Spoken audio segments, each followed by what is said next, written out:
ସୀମା ଜାନକୀ ସଦା ସର୍ବଦା ତୁଳି ତଳବରେ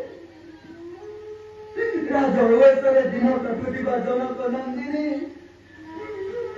ପକ୍ଷୀ ଧନ କଳର କରିବା ପାଇଁ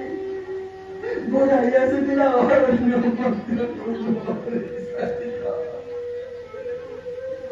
କାହିଁକି କାହିଁକି ଜାନକୀ ଏମିତି ଏମିତି କାହିଁକି କଲ ତୁମେ ଯେ କୋମଳାବତୀ ତୁମେ ଯେ ରାଜକୁମାରୀ